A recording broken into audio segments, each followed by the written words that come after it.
महापर्व भारत की संस्कृति का एक अनोखा त्योहार है, एक अनोखा पर्व है।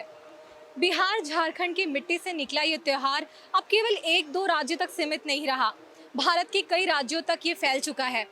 आपको बताते चलूं कि ये सूरज देवता और छठी माई की आराधना का प्रतीक है। उनको समर्पित करता हुआ प्रकृति के साथ जुड़ाव का ये पर्व है। इस वक्त मैं मौजूद हूँ छत्तीसगढ़ की राजधानी रायपुर के महादेव घाट में। खारून नदी के ऊपर बना ये घाट है और मेरे पीछे आप आस्था, समृद्धि और भक्ति का ये संगम आप देख सकते हैं कि कैसे यहाँ पर हजारों की संख्या में भक्त यहाँ पर आए हैं।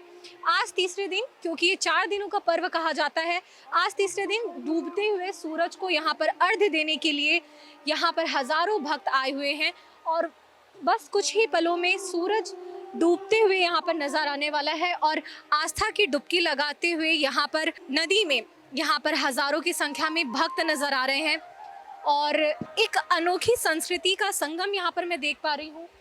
लोगों की आंखों में यहाँ पर भक्ति झलक रही है और उनकी आंखों में भक्ति के अलावा जो समर्पण की भावना है, क्योंकि ये बताया जाता है कि ये त्यौहार बहुत ही कठिन त्योहारों में से एक है, क्योंकि जो महिलाएं होती हैं वो लगातार 36 घंटे तक निर्जला व्रत रखती हैं, यानी पानी का एक बूंद भी नहीं पीती।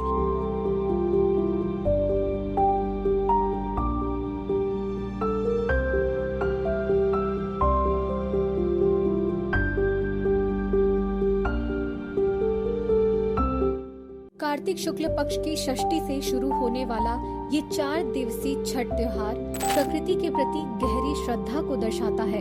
संध्या अर्घ के पावन अवसर पर जब लाखों भक्त नदियों तालाबों के किनारे डूबते सूरज को अर्घ्य चढ़ा रहे हैं, ये पर्व न केवल आस्था का उत्सव है बल्कि पर्यावरण संरक्षण और पारिवारिक एकता का संदेश भी देता है। बिहार झारखंड की मिट्टी से निकला ये त्योहार अब धीरे धीरे पूरे देश में फैल चुका है, जहां प्रकृति को मां की तरह पूजा जाता है। छठ महापर्व को मुख्य रूप से सूर्य देव की कृपा के लिए मनाया जाता है, जो जीवन का आधार है। मान्यता है कि यह व्रत परिवार की सुख समृद्धि, संतान प्राप्ति, रोग निवारण और पापों की क्षमा के लिए किया जाता है। प्राचीन ग्रंथों में रामायण से जुड़ी कथा है। भगवान राम ने वनवास के अंत में छठ व्रत रखा ताकि छठी माई प्रसन्न हो और अहिल्या का उद्धार हो। इसके अलावा महाभारत में द्रौपदी ने भी पुत्र प्राप्ति के लिए अनुष्ठान किया। ये सभी तो पौराणिक मान्यताएं हैं, लेकिन वैज्ञानिक दृष्टि से यह सूर्य की ऊर्जा से स्वास्थ्य लाभ देता है, विटामिन डी की पूर्ति करता है और शरीर के लिए डिटॉक्स की तरह कार्य करता है। कुल मिलाकर छठ जीवन में सकारात्मकता और प्रकृति के प्रति कृतज्ञता का प्रतीक है। छठ महापर्व को लेकर क्या तैयारियां हैं आप लोग की और कैसे आप लोग ये इसे मनाने वाले हैं? छठ महापर्व आस्था का महापर्व है। इसे बहुत ज़्यादा धूमधाम से मनाया जाता है। इसमें भक्तों की आस्था, दिल सब इसमें हर प्रकार से जुड़ा हुआ है। छठ एक बहुत बड़ा महापर्व है, सबके दिलों में बसा हुआ है। इसे एक पूजा पाठ, धर्म सब प्रकार से एकदम बहुत ज़्यादा दिल से और खुशी से मनाया जाता है। छठी मैया का आशीर्वाद सब पर ऐसे ही बना रहे, इसलिए छठ महापर्व मनाया जाता है। आप लोग की तैयारियां क्या हैं, इसके बारे में बताइए। क्या क्या सामान के साथ आप लोग यहाँ पर आए हैं, सूर्य देवता को अर्घ्य देने वाले हैं, उसके बारे में बताइए। यहाँ पर सूर्य देवता को अर्घ्य देने के लिए सूप, दौरी सजाया जाता है, उसमें फल फूल, ठेकुआ सब रखा जाता है। अर्घ्य दिया जाता है कच्चे दूध से, उनकी उपासना की जाती है, उनसे आशीर्वाद लिया जाता है। यही एक आस्था का महापर्व है। यहाँ पर मैं देख रही हूँ गन्ने से भी सजाया गया है, उसके गन्ने का मड़वा जैसे बनाया जाता है। हाँ, उसी में ही क्या बोलते हैं, दौरा और सूप को रख के उसी में ही दिया प्रज्वलित करके और यहाँ पर आस्था का महापर्व स्टार्ट होता है। यहीं से सूर्यदेव को अर्घ देने की तैयारी अस्त अर्घ दोनों का होता है। इसमें जैसा हम देख रहे हैं छठी मैया का ये पर्व है, छठ का ये महापर्व है।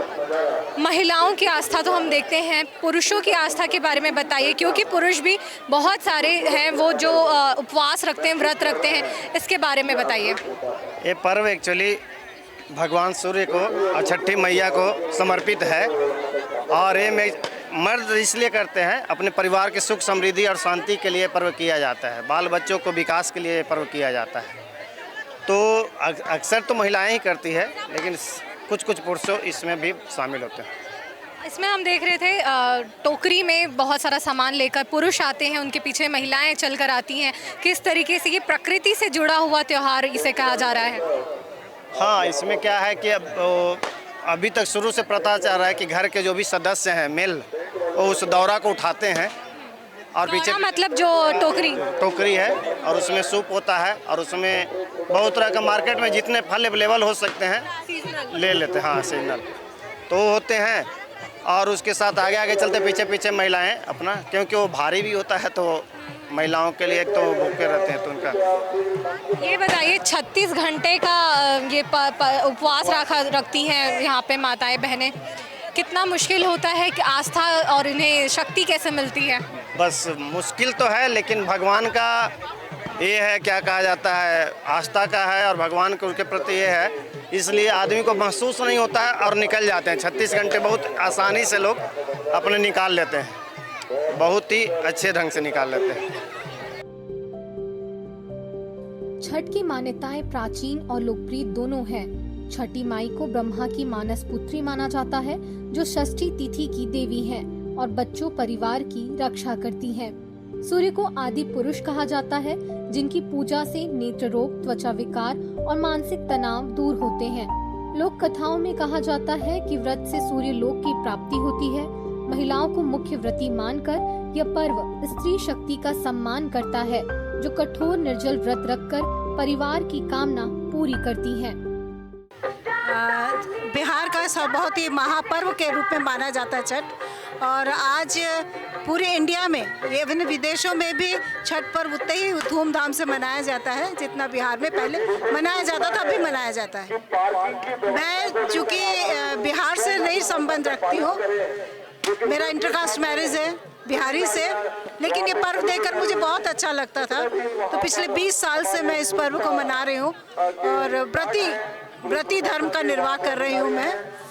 अच्छा लगता है जब सब पूरे समाज यहाँ इकट्ठी होती है तो बहुत अच्छा लगता है, और परंपराएं जो हैं उन परंपराओं का निर्वाह हो रहा है, इसका हमको बहुत खुशी होती है।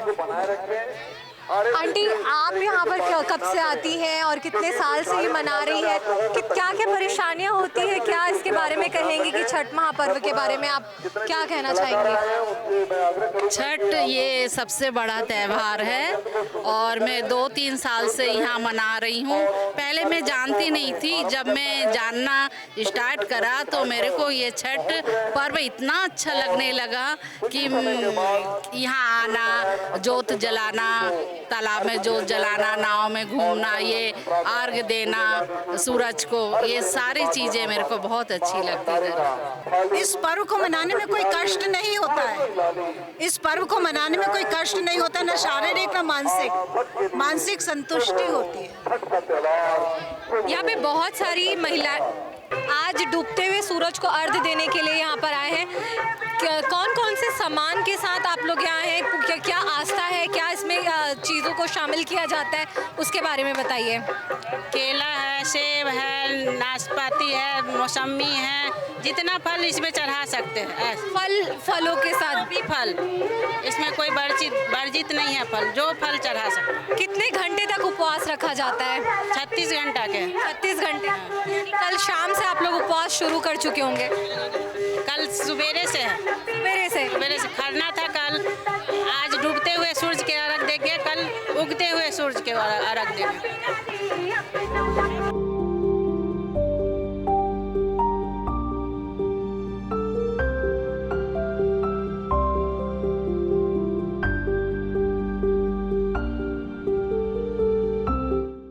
छठ महापर्व की रस्में शुद्धता और अनुशासन पर आधारित है।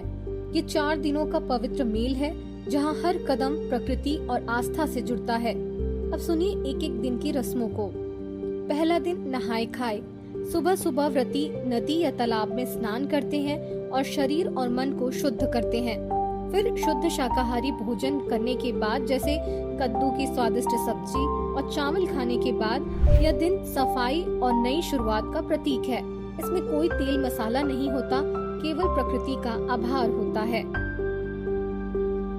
इस इसके बाद दूसरा दिन होता है खरना। इस पूरे दिन निर्जल व्रत रखा जाता है, पानी का एक घूंट भी नहीं पिया जाता।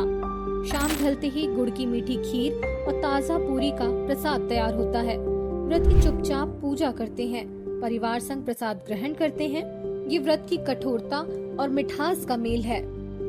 इसके बाद तीसरा दिन यानी संध्या अर्घ्य।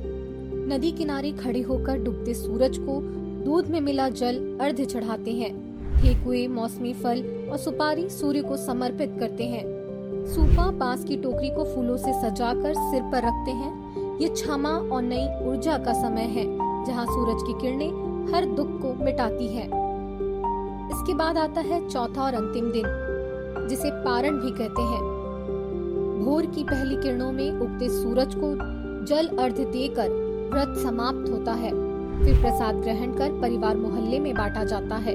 ठेकुए और फल सबको वितरित किया जाता है। ये खुशियां बांटने का पल होता है। ये समापन है अनुशासन का, जो जीवन को शुद्ध बनाता है।